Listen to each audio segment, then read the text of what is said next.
Macbeth writes, I met three witches in the woods who foretold that I'd be promoted. Then one day, and that one day, I'd rule my land. The first of those prophecies came true. I've been promoted. Now my wife wants me to accelerate the second prophecy. I'm not entirely sure her plan is the best way to go. I can't tell you what she wants to do, but I'm nervous about it, to say the least. What should I do? So, congratulations, first of all, Macbeth. That's great. We're going to do a reading for Macbeth that explores these questions. We're going to start with the first card, which is going to represent the current path, the current direction, or the current energies that are that Macbeth is walking on right now. The second card is going to explore the relationship between that path and what could happen if if he rather follows his wife's plans.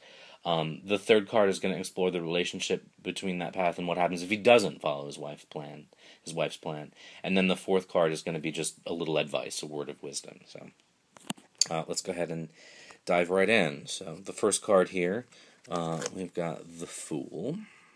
The second card is the Queen of Cups reversed. The third card is the Four of Wands reversed. And then the fourth card is Death. All right, so let's jump right in. The card one, again, is the path on which we're walking right now. This is our current path, our current action, our energies. It's an interesting card to appear at this point, especially in this point in Macbeth's life, because it tells me that he's completely open in a way, and that he's in this very free, open space. It could suggest that he has boundless potential, boundless energy. Anything's possible with the Fool.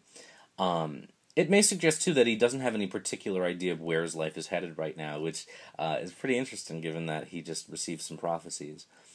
He's open to anything, which is great, because it means that he hasn't made any choices, and in a way he's sort of open to wherever the wind will take him. It may also mean, though, that because of all this, he's really easily led.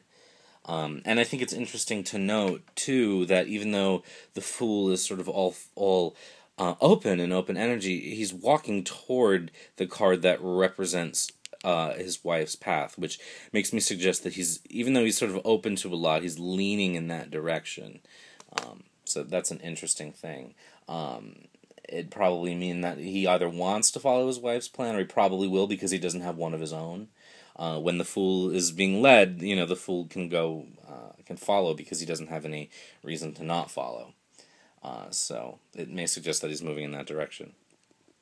Now, that direction, of course, the second card there, the Queen of Cups reversed, represents the effect on this path on where things are going to go if he follows his wife's plans. Traditionally, the Queen is emotionally balanced, she's generous, she's loving, she's really the essence of the Cups energy. She's all about intuition and emotion. She's emotionally intelligent, and again, there's that intuition, she's intuitive. Here she's reversed, and that makes me wonder if the relationship between this card and the Fool card, the current path, is that things are cut off, intuition is cut off, and things may not go quite as planned. It may suggest that there may be a normal wellspring of intuition and emotional intelligence that's part of Macbeth's life, but it's not functioning to the degree it normally does. I think it might even suggest emotional imbalance. Taking this particular track could lead to some emotionally erratic behavior. Whenever I see court cards reversed too, I can't help but think of immaturity, because I view the court cards as a sort of a path of emotional development, and that there's sort of an immature regression here. It could send Macbeth backwards emotionally.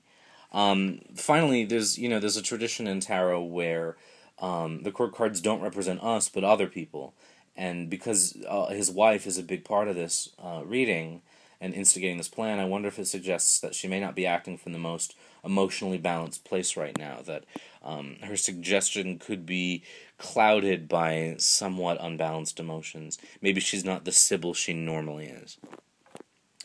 So then we look at card 3, which is the relationship of the path to what could happen if he doesn't follow his wife's plan. And then we have the Four of Wands reversed. And again, this is another reversed card, and because both of the path cards are reversed, it makes me wonder if there's a certain lack of fire here. I wonder if maybe Macbeth is ambivalent about both options. I wonder if either path is really going to take him where he wants to go, if he even knows where he wants to go. But that said, The Four of Wands is generally a pretty celebratory card. At its most literal, it sort of suggests a party, but I always associate wands with fire, with that work that we're meant to do in life. And I think in that regard, this Wands card suggests that path. In fact, if I had to choose between two cards in a reading that related to work I care about, I'd probably follow the Wands path more often than not.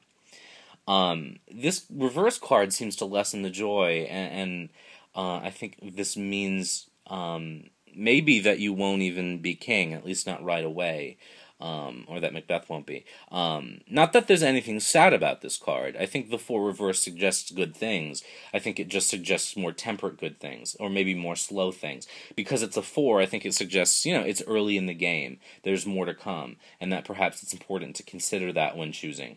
Good things come to those who wait, as they say. So, finally we get to the fourth card, which is a word of wisdom here, and we have the Death card. And this is an interesting card to come up in an advice position, because we usually don't associate death with advice. Some folks associate this card with endings or transformations. There are readers who deal with this as literal death. My primary thought here is that death is a part of life, and it happens on its own terms and on its own time. And I think perhaps this card says that life does too. Death is a part of life. Life happens in its own time. And since the question is about Macbeth's wife's desire to accelerate the prophecy, I wonder if this is saying things need to happen in their own time. That if it's meant to be, and maybe it is inevitable that he becomes king, death is inevitable, it's inevitability, that he will be. But I think maybe this suggests to let things go the way that they go in the time they're meant to. It could suggest that he could be transformed by this experience. Normally I encourage people who want readings to be active in their lives, and I think in this case, though, that if you want the kingship, if that's something that you really want, it may be wise to let that prophecy work on its own, the way death comes through on its own. There's certainly an element of passivity here with the Fool having to choose between two options, but this suggests to go the road that's going to let things work the way they're supposed to. The other thing I can't help but think about, though, is that whenever I read for royalty and the Death card comes up, I just can't help be reminded about how much blood is shed over thrones. And this card actually features a dead king. Were I in a position to win a crown, this might give me a little bit of pause. It could mean that the king is going to die, and by some accident Macbeth inherits the throne. That could be the case. But the cards aren't specific enough to say which king this is. So, again, a dead king in a reading about being king doesn't necessarily bode well, although, it could. But again, because the card seems so strongly to be about letting things happen on their own, this might make me say I don't need to push in any direction, but sort of let things happen. So, there we go. We've got the Fool card, which indicates that he's really open, Macbeth is really open to a lot, and that he's sort of in an anything-can-happen space, but that he could be easily led, and the direction of the reading of the position of the card seems to indicate that he's leaning more toward the Queen of Cups reversed here, which could suggest that the plan is maybe based on some emotional instability, that maybe it's not quite the sage advice he'd normally get, that there's some emotional erraticism there. That instead, the Four of Wands, which may not bring you the big, joyous event right away, isn't necessarily a sad card. It's a more temperate card. But again, 4s are early in the journey, and there's more to go. Finally, a word of advice, we get the Death card, which I think seems to say we need to let things happen in their own time, of their own accord. But again, the dead king on the card doesn't necessarily bode well for someone who wants to be king.